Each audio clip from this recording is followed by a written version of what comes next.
So the first thing we're going to do when we take a look in the individual household screen, we want to make sure we have the Roth projection tool enabled.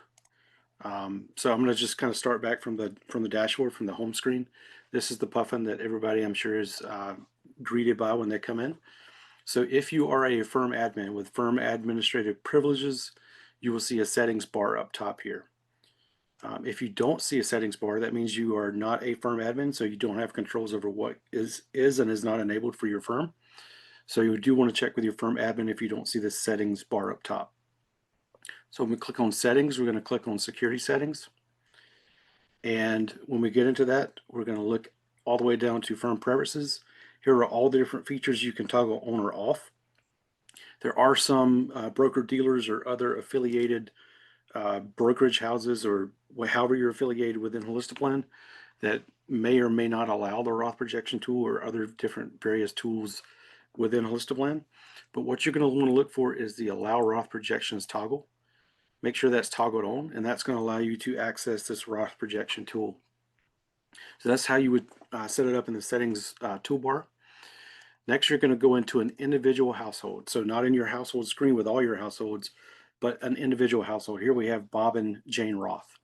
If you get the allusion to Bob Ross, you're well ahead of the game. We're going to paint some happy little Roth conversions today in the Roth projection tool. So we're in an individual household for Bob and Jane Roth. We can see there's 62 and 60. They live in Indiana because that's where Bob Roth lives. To access the Roth projection tool, we're going to click down here in the tax left-hand menu and click into the Roth projections menu option. When we come into there, we're going to end up in the Roth projections page. So if we want to create a Roth projection, we're going to click the Create Roth Projection button. I'm going to name this one The Joy of Rothing, because why not? And we're going to start entering in some information. So basic information about your clients. What is their filing status? We're going to go with married filing jointly. We're going to need to select taxpayer 1 and client 1. Taxpayer 2 or client 2 is going to be Jane. We're going to start the year in 2025.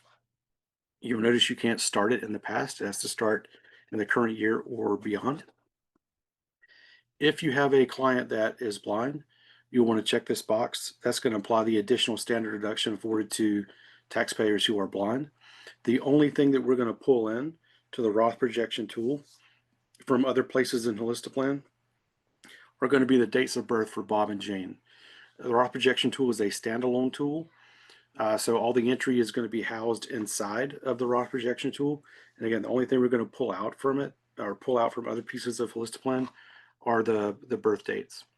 We're going to create this Roth projection. And now we'll see it down here in the bottom, The Joy of Rothing.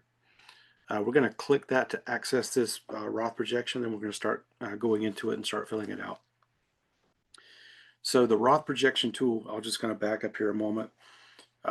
Roth projection tool is designed to illustrate the long-term effects of multiple years of Roth conversion. So if you have a multi-year Roth conversion strategy, this is where you want to go. We do also have the Roth explainer tool that's still available in scenario analysis. We're not going to cover that today.